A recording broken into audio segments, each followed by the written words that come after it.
détermination de CV à l'odomètre par la méthode de Taylor. Nous avons vu la méthode de Casagrande. La méthode de Taylor, qui détermine le temps T90, correspond à un degré de consolidation de 90% sur la courbe de consolidation représentée en fonction de la racine carrée du temps. On a racine carrée du temps en abscisse et puis le tassement en ordonnée. Comment réaliser cette méthode de Taylor? Vous avez la courbe de consolidation, tassement en ordonnée et puis racine carrée du temps en minutes en abscisse. Vous allez tracer successivement la droite D1, la droite D1 qui est tangent par rapport à cette courbe de consolidation, puis la droite D2 passant par SC et de pente 1,15 fois plus faible. Et vous allez avoir un point d'intersection. L'intersection de D2, vous pouvez facilement déterminer le D1. Vous tracez une pente 1,15 fois par rapport à D1 pour avoir D2.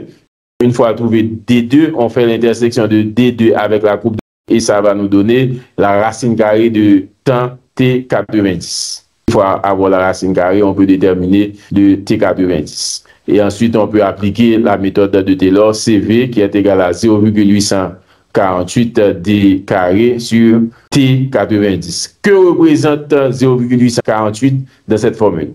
Je dirais TV à 90% de degré de consolidation.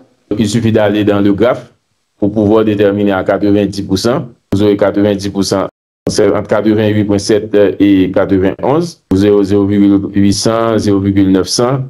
X va être compris entre ces deux valeurs-là. Et c'est ce qui va nous donner 0,848.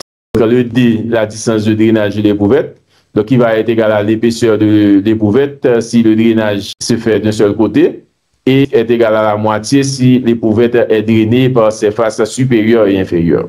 Vous avez tous les paramètres pour pouvoir déterminer le CV à partir de la méthode de Taylor.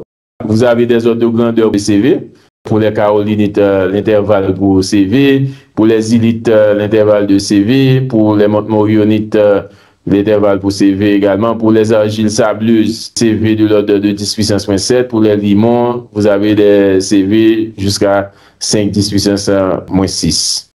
Est-ce qu'on peut comparer la méthode de Casagrande et la méthode de Taylor pour la détermination du coefficient de consolidation CV à partir de ces deux méthodes? La méthode de Casagrande et la méthode de Taylor, quelle comparaison faites-vous à partir de ce que nous venons de voir? Pour la méthode de Casagrande, qu'est-ce qu'on utilise en abscisse? Le logarithme de T, on a utilisé pour Casagrande. Alors que pour la méthode de Taylor, on a utilisé quoi? La racine carrée du temps. Ensuite, pour Taylor, on a utilisé T90 et puis pour Casagrande, on a utilisé T50. On utilise quand même TV.